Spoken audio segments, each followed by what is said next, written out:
aprovando o que é agradável ao Senhor, e não comuniqueis com as obras infrutíferas ou infrutuosas das trevas, mas antes condenai-as, porque o que eles fazem em oculto até zelo e torto, mas todas essas coisas se manifestam, sendo condenadas pela luz, porque a luz tudo manifesta. Pelo que diz: desperta, ó tu que dormes, e levanta-te dentre os mortos, e Cristo te esclarecerá. Portanto, vedes prudentemente como andais, não como necios, mas como sábios, remido o tempo, porque os dias são maus, pelo que não sejais insensatos, mas se entendeis qual seja a vontade do Senhor. E não vos embriagueis com vinho em que há contenda, mas enchei-vos do Espírito, falando entre vós com salmos e hinos e cânticos espirituais, cantando e salmodiando ao Senhor nosso Deus, nosso coração, dando sempre graça por tudo a nosso Deus e Pai, em nome de Jesus Cristo, sujeitai-vos uns aos outros no termo de Deus. Amém, irmãos? Pode se sentar adorando ao Senhor Jesus, com as suas palmas nessa noite, aleluia.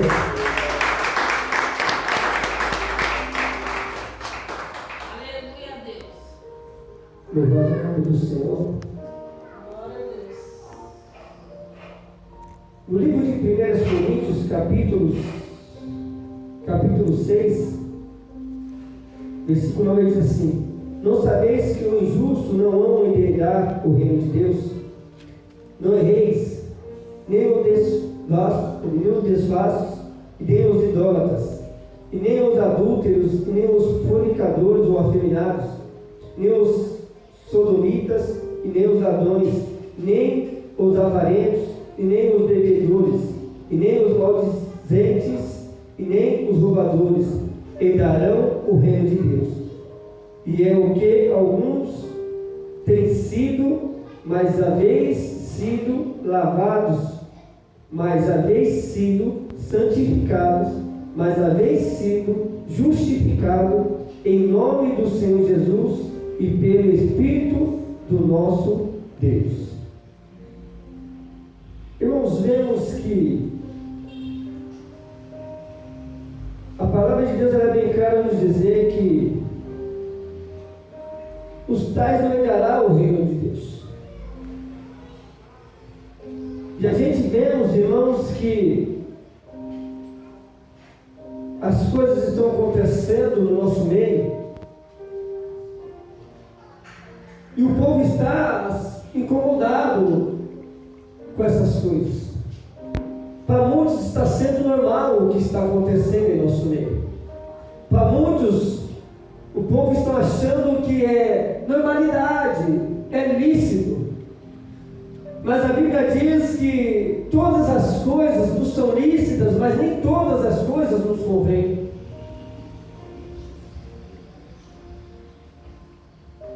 Você pode estar em diversos lugares, mas dependendo do ambiente que você está, não é propício para você. Porque a luz do mundo, ela veio para trazer iluminação para aqueles que se encontram nas trevas. A Bíblia diz que nós somos a luz do mundo e o sal da terra.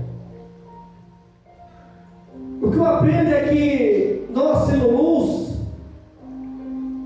a gente pode estar no ambiente, a gente não tem que deixar aquele ambiente nos frustrar.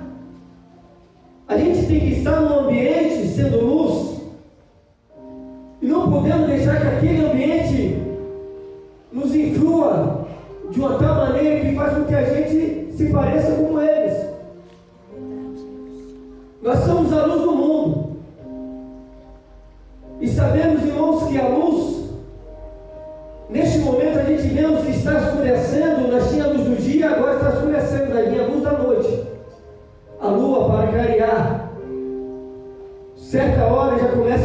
luz dos postes para poder clarear, porque se ficar tudo escuro, ninguém vê ninguém. A gente vai andar numa grande trevas de escuridões. E nós espirituais, sendo servos de Deus, habitamos em nós a luz do Espírito Santo de Deus, a qual nós andamos na escuridão. As pessoas que se encontram nas trevas, ela vai enxergar em nós uma luz no fim do túnel. Ela vai ver que está sendo algo diferente acontecendo, que no meio de tanta escuridão ainda há um brilho diferente em mim e você. A pastora Eva disse que ela estava em plena luz do dia, mas mesmo assim a pessoa viu ela como um brilho diferente. Isso se chama-se a presença do Espírito Santo. Porque a Bíblia diz que o Senhor não habita em tempo sujo, e se ela estivesse com o tempo sujo, não teria brilho. Eu nunca vi. Então vejamos, irmãos, que a presença de Deus, ela tem que ser notória sobre as nossas vidas. O pastor Vanderlei falou que ele disse aqui, irmãos, falando das coisas que acontecem, dizendo-se: será que nós estamos sendo reconhecidos como homens de Deus? Será que nós estamos passando e estamos sendo reconhecidos como homens e mulheres de Deus? Será que aonde nós andamos, independente do lugar, mercado, loja, manicure, cabeleireiro, o que seja, onde nós passamos, será que o povo olha para nós e fala: ali é um homem e uma mulher de Deus? Porque não basta nós somente vir para a igreja, mas não ter a presença. Não adianta a gente vestir um terno, uma gravata, um sapato bonito e achar que estamos agradando a Deus. Porque a partir do momento que nós entregamos o caminho ao Senhor, a gente tem que andar nas verdades de Deus. A gente tem que obedecer os mandamentos de Deus. Porque sem a santificação ninguém verá a Deus. Ele disse: sede, pois, imitadores de Deus, como filhos amados, e andai em amor, como também Cristo vos amou, e se entregou a si mesmo por nós, em oferta e sacrifício a Deus, em cheiro suave. Mas a prostituição e toda a impureza, ou avareza, nem ainda se nomeiam entre vós, como convém a santos, e nem torpezas, e nem paivosas, e nem chorocarices, que convém, mas antes ações de graça. Então vejamos, irmãos, que todas essas coisas, Cristo, Ele nos amou. Cristo se entregou naquela cruz por mim e por você. Porque Ele olhou para nós e falou assim: ainda que tão impuros, mas eu creio que dessa impureza pode sair uma pedra preciosa. Ainda que hoje não é desejável aos olhos humanos, mas a partir do momento que eu lapidar essa joia, eu vou começar, aleluias, a tratar e vou fazer um grande diamante, o qual vai ser desejável a muitos olhos. Aí Ele limpa, purifica e coloca dentro de nós o Espírito Santo, ao qual aquela pedra que estava suja de barro, toda suja de lama, ela começa a botar um brilho diferente, ao qual ninguém imaginava que naquela pedra poderia brilhar tanto como brilha hoje na presença de Deus. Então o povo olhava para nós e não dava nada, debochava, ria, zombava, porque nós não tinha valor, nós não tinha crédito, não valia nada. É como você pegar Uma nota de R$200 está na mão da criança que ela não tem sentido, ela não sabe. Para ela é uma nota qualquer, de R$1, de R$2, ela vai comprar e não sabe o que tem troco nem nada. Mas você dando uma nota na mão da pessoa que sabe reconhecer o valor, ele vai saber que aquela nota é alta. E ele não vai dar dinheiro para alguém e não vai esperar o dobro. Porque ele conhece que tem valor. Ele sabe o valor daquela nota. Deus, ele sabe o valor que nós temos nessa noite. Ele reconhece o meu e o teu valor, ele sabe. Aleluia, meu Deus, da onde nós saímos, da onde ele nos tirou. O sangue que ele derramou naquela cruz não foi em vão. Porque ele sabia que para o mundo não valia nada, mas ele disse: eu vos entregarei a vós. Para que nós pudéssemos ser livres, ser libertos das escravidão. E ele olhou para nós e viu que aquela pedra somente estava suja, mas nada com que um bom tato ela não passasse a ser vista de outro jeito. Às vezes a gente tem uma joia na nossa mão, mas por nós não saber lapidar uma joia, a gente acaba dando de graça, porque nós não conhecemos o valor daquela pedra. A gente não conhece o valor daquele diamante que foi nos dado. Só está sujo, precisa ser lapidado, precisa ter um trato a mais, um cuidado a mais, um pouquinho mais de paciência, para que daquela sujeira você começa a cuidar, a limpar, a purificar, a restaurar. E quando menos espera, você vai ver que aquela joia começa a sua pele desejável. Ela começa a ser desejada de uma tal maneira que você quer guardar num lugar para ninguém roubar, porque ela é diferente.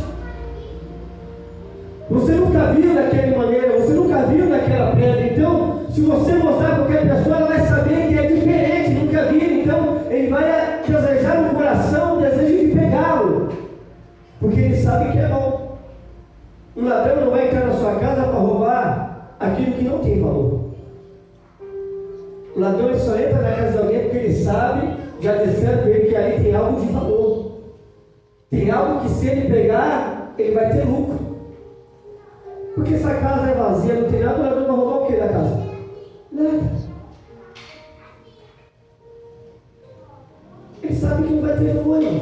Vai roubar o quê? Ele vai caçar algo que ele consiga faturar um dinheiro em cima daquilo.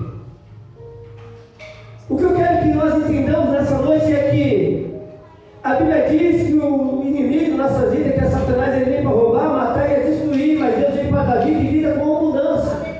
Então ele vai sempre insistir em nos roubar da presença de Deus. Ele vai sempre querer nos afastar do caminho de Deus para que nós pratica novamente as imundícias do mundo, ao qual Jesus derramou o sangue na cruz para nos libertar da prisão, que nós éramos escravos por Satanás. Então ele vai tentar de todas as formas nos roubar de Deus. Por que ele vai roubar? Porque ele sabe que nós somos uma pedra preciosa. É uma pedra que nem ele mesmo tem um brilho que nós carrega sobre nossa vida. Porque ele insiste em nos tirar da presença de Deus, porque ele sabia que ele era um anjo de luz, o regente da orquestra do Senhor. Ele brilhava também, ele tinha um brilho sobrenatural, mas a partir do momento que ele quis ser mais do que Deus, ele perdeu o brilho, ele perdeu aquele valor, ele virou uma moeda sem valor, uma moeda sem preço, uma moeda qualquer, como se fosse um pedaço de ferro, velho. Para quem tinha um valor, hoje não tem mais valor. Então ele vê que nós temos valor, ele vai investir de todas as maneiras para querer essa joia que é eu e você para o Senhor. E aí a gente vê, os irmãos, que quando nós damos legalidade ao mundo, a gente começa a praticar roubo, impurezas, lascívias, idolatria, feitiçaria, prostituições, mentiras, falsidades. Isso é tudo coisas das imundícias de Satanás.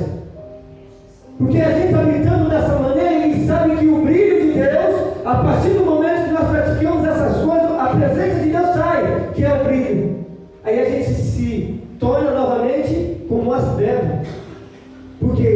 habita mais nós a luz do mundo.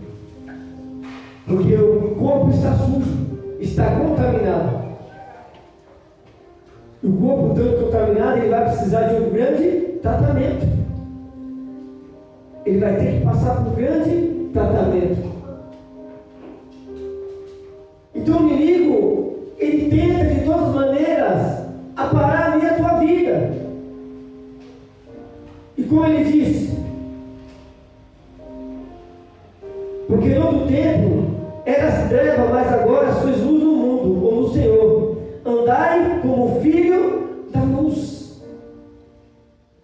Como é que você está andando na presença de Deus?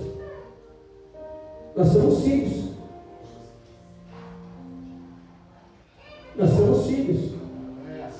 Nós carregamos a luz e o sal nessa terra. O sal é que para que quando nós estivermos no lugar, a pessoa ela tem desejo de estar perto de nós. Ela tem prazer de estar perto de nós porque saem coisas boas das nossas vidas. E as coisas boas que saem é prazerosa. Então se torna-se um sal. E a luz é como nós estamos aqui e Deus nos leva lá para o Nordeste onde não tem luz, é só mato. Só mato, sertão, mato. A única luz que brilha ali é os vagalumes à noite andando. Aí nós entramos num lugar desse e nós caímos na presença do Espírito Santo. O povo vai olhar em nós e vai se assustar. Por quê? Porque não vai ver nós, vai ver a presença de quem habita em nós, que é Cristo. E ele diz: e não comuniqueis com as obras infrutuosas das trevas, mas antes condenai-as, porque o que eles fazem em oculto, até dizê-lo é torpe, mas todas essas coisas se manifestam, sendo condenada pela luz, porque a luz tudo manifesta. Então, quando nós pecamos, erramos, sabemos que Cristo vai nos condenar. Porque a gente se esconde através das trevas quando erramos. Aí a luz do Espírito Santo de Deus, ela não condena, ela nos traz à tona aquilo que está tudo escondido. Por isso que a Bíblia diz que nada fica oculto que não venha a ser revelado. Tudo é questão de tempo. A gente vê, irmãos, pessoas aprontam, pessoas ela faz achando que está normal, ninguém está vendo. Mas Deus tudo vê. Deus não dorme. Ao mesmo tempo que Deus está aqui, Ele está na casa de alguém que já está dormindo, Ele está na casa daquele que está na rua, Ele está na casa daquele que está os filhos do pagode, no mundo do funk. Ele está em todo lugar. Está debaixo da terra, vendo Satanás planejando contra nossas vidas. Está no céu, Ele está em todos os lugares. Então vemos, irmãos, que tudo que as trevas faz, a luz ela nos condena. Porque quando nós erramos, a gente quer se esconder do pecado. Aí vem alguém enviado de Deus com o brilho do Espírito Santo, a gente tem vergonha. A gente quer se esconder por quê? Porque o pecado nos faz separação de Deus. Os pecados fazem com que nós se separamos de Deus. A gente leu hoje dizendo que a mão do Senhor não está encolhida, que é Isaías 59, se não me engano, né? 56, assim, que a mão do Senhor não está encolhida para que não possa salvar, e nem seus ouvidos agravados para que não possa ouvir. Mas o Senhor só não nos ouve por quê? Porque o pecado faz separação entre Deus e nós. É por isso que muitas vezes você fala: Deus não me ouve, Deus não me escuta, Deus não sei o quê. Por que Ele não está falando comigo? É porque o pecado que nós estamos fazendo, cometendo e nem percebendo, faz separação de Deus. Então essas coisas, Deus, Ele faz de conta que não está nem vendo. Você pode gritar, pode clamar, pode dizer que vai sair da igreja, que vai se pegar, mas Deus, Ele conhece o nosso coração. E Ele diz: Pelo que diz: desperta, ó tu que dormes, e levanta-te dentre os mortos, e Cristo te esclarecerá. Glória a Deus. Aleluia. Desperta, ó tu que dormes. O livro de 1 Coríntios, capítulo 11, 12, quando a revista C diz: examine-se, pois, logo a si mesmo, depois coma desse pão e beba desse cálice. Pois aquele que come e bebe indignamente, come e bebe para a sua própria condenação. Por isso que há entre vós muito fracos e doentes, e muitos que dormem. Por quê? Porque toca nas coisas de Deus indignamente, achando que está tocando em qualquer coisa, em qualquer objeto. Mas ele deixa bem claro: aquele que toca, ou aquele que come e bebe indignamente, come e bebe a sua própria condenação. Ele não impede vocês de comer. Por isso que ele diz antes: examine-se a si mesmo, depois coma desse pão e beba do cálice. É por isso que você vê que pessoas não têm prazer de estar na casa de Deus. Por quê? Porque está fraco. O pecado, as iniquidades, começam a fazer com que a gente não tenha força para buscar. Ele começa a raizar sobre a nossa vida uma raiz de tristeza que faz com que a gente se afaste das coisas de Deus, que a gente reconhece o nosso pecado diante de Deus, porque sabe que quando nós confessamos o pecado diante de Deus, Deus ele nos perdoa, e o inimigo não quer que nós peçamos perdão para Deus. Então, mais cara, mais verdade é eu ficar neste mundo bebendo, usando drogas, se prostituindo e achando que não vai agradar a Deus, e Jesus voltar, eu vou ficar.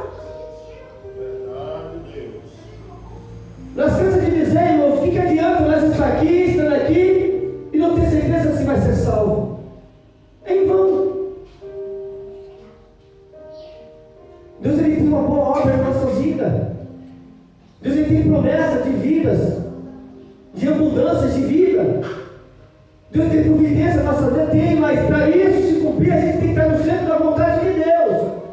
Buscar primeiramente o reino e a minha justiça, e a todas as demais coisas vos acrescento. 2 Crônicas, capítulo 7, versículo 14: Salomão, se o meu povo que se chama pelo meu nome, se humilhar e orar e buscar a minha face, e se converter no seu nosso caminho, eu ouvirei do céu, perdoarei os pecados e sararei a terra. Aleluia. Glória a Deus. Aleluia.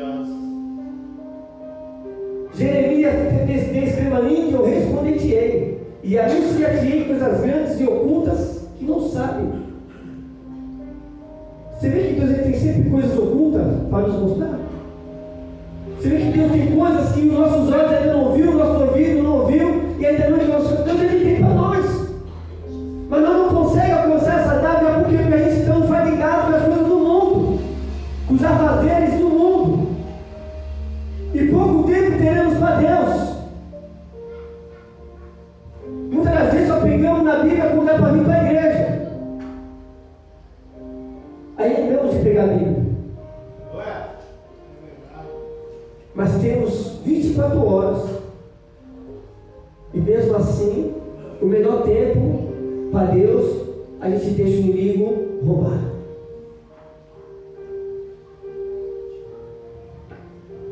E quando ele diz, irmãos, no finalzinho de Efésios, você lembra?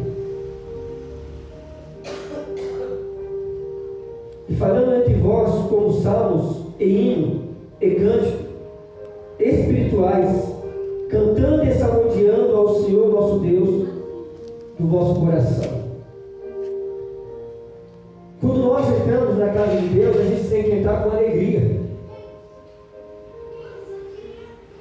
Entrar com o desejo de ser um adorador, de entregar o nosso culto racional ao Senhor, de dar o nosso melhor ao Senhor. Glória a Deus. Aleluia. A casa de Deus não foi feita para pedir, não. A casa de Deus foi feita para agradecer. Naquele tempo, o povo, ele, de ano em ano, ele levava as oferendas deles, as ofertas, ao templo, para ser apresentado pelos sacerdotes, os ministros de Deus, ao Senhor, como remissão de pecado, ou muitas das vezes como um agradecimento a Deus. Muitos levavam joias, muitos levavam animais das suas primícias, os seus melhores gados, suas melhores ovelhas. E muitos pegavam daquilo que tinha e levava para seu sacrifício, para os seus pecados, para perdão dos seus pecados. E hoje a gente tem o tempo do Senhor, achando que a gente tem que vir para o tempo da igreja do Senhor para poder ficar pedindo. Deus me dá, Deus me dá, Deus sai, Deus não sei o quê. Não, vem para agradecer. A partir do momento que nós levantamos e contemplamos a maravilha de Deus, é o motivo de você agradecer, não pedir.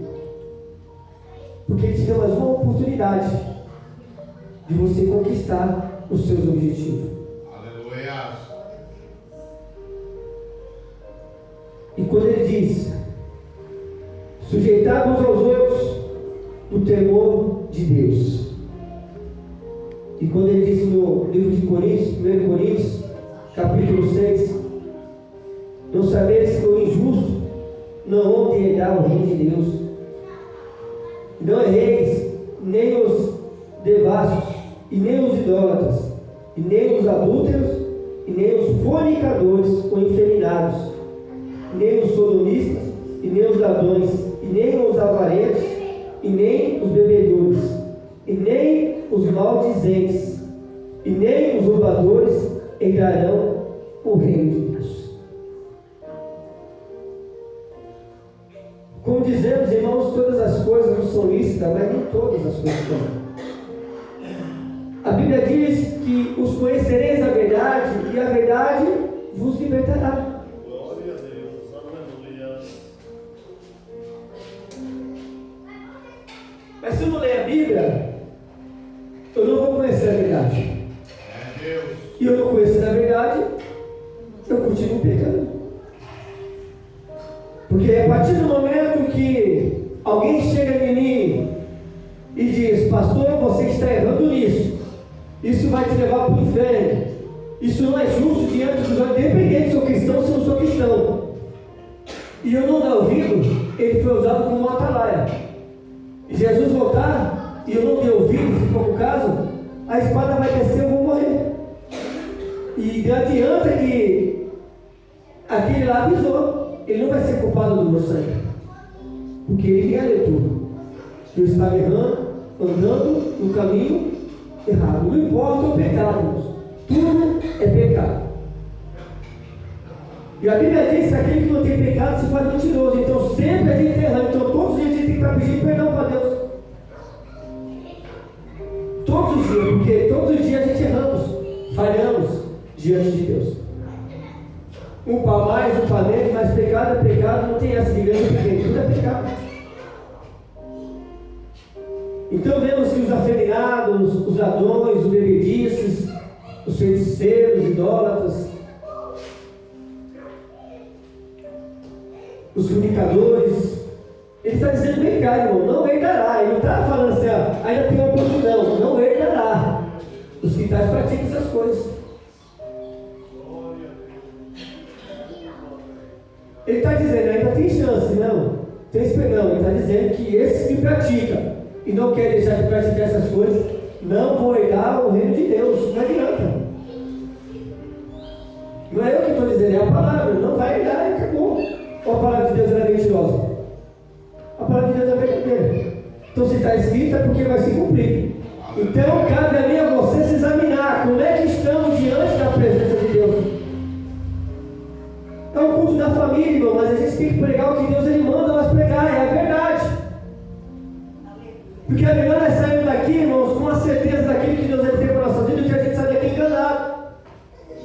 E eu ficar pulando, rodando que nem um peão, entregando coisas que Deus não mandou entregar, profetizando que Deus não mandou profetizar, iludindo meus amados irmãos com mentira. Vocês podem até aceitar, seu nosso pastor está cheio de quê, irmãos? Espírito mentiroso, irmão, de engano. Porque quando Deus ele fala, se responsabiliza, e Deus ele está querendo de nós é mais santificação. Os tempos são maus. Nós estávamos ali na casa da lua e a tempestade do nada fechou. estragos essa chuva fez? Quantas pessoas foram desalojadas? Quantas pessoas perderam famílias? Perderam bem materiais? Pessoas morreram nessas enchentes? E nós estamos de pé. Porque Deus achou graça em mim e em você. Ele mais uma vez nos protegeu do mal. Mais uma vez nós estamos aqui naquela palavra que diz: 1000 cairão ao teu lado, 10.000 à sua direita, mas você não vai ser atingido. Ele guarda os teus, irmãos, Ele tem guardado, Ele tem protegido, porque Ele nos ama, então Ele está nos corrigindo, porque Deus Ele corrige aquele que ama. E não é tempo mais de angustiar em dois pensamentos: ou serve a Deus ou não serve, ou caminha com Deus ou caminha com o diabo, ou vai para o céu ou vai para o inferno. É duas portas, irmãos. A porta lá é estreita, você escolhe. Você escolhe o caminho que você quer, você conhece a verdade te liberta. Mas se você